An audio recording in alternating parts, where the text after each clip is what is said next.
Steel plant కార్మికులపై యాజమాన్యం కుట్రలు కుతంత్రాలు కొనసాగుతూనే ఉన్నాయి. ఇప్పటికే 6000 మంది కార్మికులను తొలగించిన ఉక్కు కర్మాగార యాజమాన్యం తాజాగా మరో దొంగ దెబ్బ తీసింది. ఉత్పత్తిని బట్టే వేతనాలు అంటూ విడుదల చేసిన సర్క్యులర్పై ఎన్ని విమర్శలు వచ్చినా లెక్క చేయకుండా కార్మికుల జీతాల్లో కోత పెట్టింది. కార్మికులను ఉద్యోగులను ఆదుకుంటామన్న కూటమి నేతలు కార్మికులకు ఉద్యోగులకు అన్యాయం జరుగుతున్నా కనీసం పట్టించుకోవటం లేదు.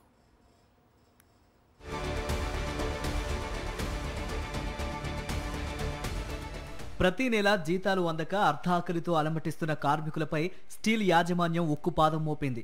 జీతాల విషయంలో యాజమాన్యం తాను అనుకున్నదే చేసింది. దేశంలో ఎక్కడా లేని విధంగా ఉత్పత్తికి జీతాలకు ముడిపెట్టి ఈ మధ్యనే విడుదల చేసిన దుర్మార్గమైన సర్క్యులర్ ప్రకారం కార్మికుల జీతాల్లో 66% వరకు కోత పెట్టారు. యావరేజ్గా తీసుకుంటే కార్మికుల జీతాలు 20 నుంచి 30% వరకు తగ్గాయి. యాజమాన్యం తీసుకున్న నిర్ణయాన్ని వ్యతిరేకిస్తూ కార్మికులు అడ్మిన్ భవనం వద్ద నిరసన తెలిపారు. తగ్గించిన జీతాలను వెంటనే విడుదల చేయాలని డిమాండ్ చేశారు.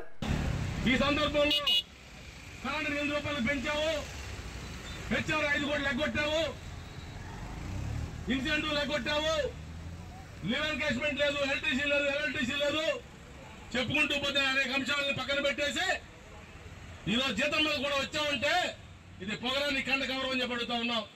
ఇది బ్రిటిష్ పరిపాలన కాదు.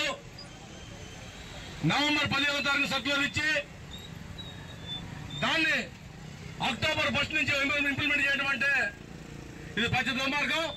ఇప్పటికే ఉక్కు పరిశ్రమ కార్మికులను దశల వారీగా తొలగిస్తున్నారు. ఈ నెల తొలగించిన 450 మందితో కలిపి తొలగించిన కాంట్రాక్ట్ కార్మికుల సంఖ్య 6000కు చేరుకుంది. రాబోయే రోజుల్లో ఎంతమందిని తీసేస్తారో అనే భయం వీరిని వెంటాడుతోంది. కార్మికులను స్టీల్ ప్లాంట్ ను ఆదుకుంటామని ఎన్నికల ముందు హామీ ఇచ్చిన చంద్రబాబు, పవన్, లోకేష్ నేడు ఆ విషయం గురించి మాట్లాడడం లేదు. ఓట్ల కోసం స్టీల్ ప్లాంట్ కార్మికుల ఇళ్ల చుట్టూ తిరిగిన నేతలు ఇప్పుడు వారికి వెన్నుపోటు పొడిచారు.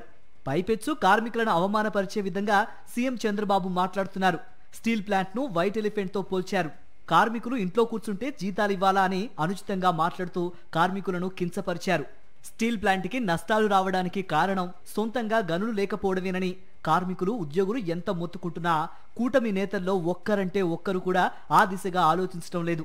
విశాఖ ఉక్కు కర్మాగారానికి సొంతంగా గనులు కేటాయిస్తే ఏడాది తిరగక ముందే లాభాల బాట పట్టిస్తామని కార్మికులు చెబుతున్నా సరే ఎవరూ ఆలకించడం లేదు. ఈ నేపథ్యంలో ఉత్పత్తిని బట్టే జీతాలు అంటూ కొన్ని రోజుల క్రితం యాజమాన్యం సర్క్యులర్ విడుదల చేసిన సంగతి తెలిసిందే. దీనిపై కార్మికులు పెద్ద ఎత్తున ఆందోళన చేశారు.